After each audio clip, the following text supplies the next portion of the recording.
Mercedes Abraham. ESTM2. Is it possible to get employees to commit? How?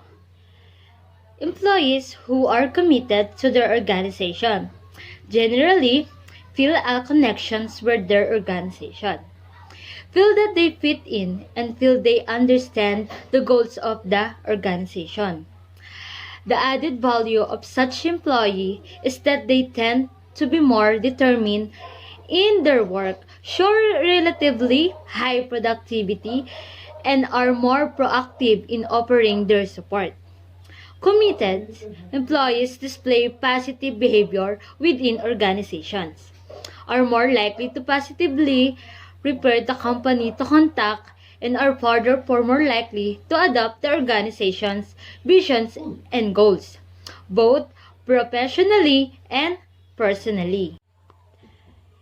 What are the roles of employees in the organization? The role of the employee is a prescribed or expected behavior of a worker who performs certain functions associated with a particular position or status within a group or organizations. A role of an employee means a set of duties and responsibility the employee is expected to carry out in a particular operations, process, or workflow. Generally speaking, employee rules define a variety of assignments and objectives to be accomplished by workplace. Define organizational leadership, what competencies and skills should possess. Some of the most in-demand soft skills. So, what does it take to be a great leader in the workplace? Competency is a recognized and important part of modern workforce management, ensuring that leaders have the necessary competencies rather than simply hard skills to excel in their positions is becoming increasingly crucial as attention shifts to from simply getting teams to do their jobs to getting teams to efficiency to do their jobs. Example, strong ethics. A leader with strong ethics can adhere to strong moral standards, making choices based on an ethical code to follow company procedures and policies, follow the law, and make choice based on empathy.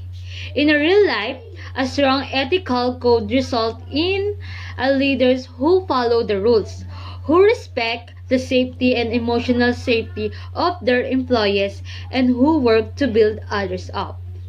How crucial is to have current facilities and equipment when beginning a business? Give an explanation for your spans. Starting a small business is hard work in any environment, but it's even harder in a tough economy. This is partly because when credit markets are tight, it can be challenging to get financing. That's why it is crucial for small business owners to hone their business plans. In other words, if you want a slice of financing pie, you better work your cost projections really hard and know your bottom line down to the penny. How much money you need to put into the business, how much you need to charge to meet your operating cost, and hopefully what you need to do to realize a profit. Are projected financial figures always accurate and therefore reliable? Explain your answer. Financial projections are based on compiling the internal and external accounting data you already use in day-to-day management of your business. By projecting your revenue and expenses, you can get a more accurate view of how successful your business can be. Creating financial projection is not an easy task, but is a very important part of developing a sound strategy. The financials tell you what goals to keep and what to cut. Why is it necessary to have organizational policy in order to run a business? Employers' workplace practices. I consistently see business making avoidable mistakes. Many of my clients have policies in place because they should without any real consideration for why they are so important. Policies and procedures, inductions manuals, and employee handbooks, however, can be very important to businesses. What does it mean when an employee is satisfied? Is money always better motivator for employees? It will be difficult to stipulate your ideal salary. Intuitively, one will think that higher pay should produce the better result. But scientific evidence indicates that the link between compensation, motivations, and performance is much more complex. In fact, research suggests that even if we let people decide how much they should earn, they will probably not enjoy their job more. What is the most reliable organization in your opinion? Why? Stable, secure, and predictable. Many of us describe our organizations in these reassuring terms.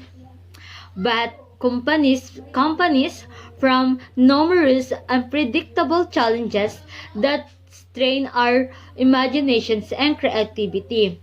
A complacent view spells dangers. When the unpredictable does happen, we become too paralyzed to survive the experience. What are some ideas for increasing employee participation? Make it easy for employees to focus on the work they really love. No one joins a company because they love emptying their inbox in the morning. Administrative work is necessary part of any job, regardless of how specialized it is. However, employees bogged down in repetitive tasks might start to forget what they love about their professions. Why are organizational policies critical to business performance? Explain. Policies need to be provided and explained to new and existing employees for it to be effective. In the unfortunate occasions where courts and tribunals will be involved with an employer-to-employee case, it is unlikely to uphold dismissals for breach of workplace policy if the policy have not been communicated properly to employees or have not been applied consistently.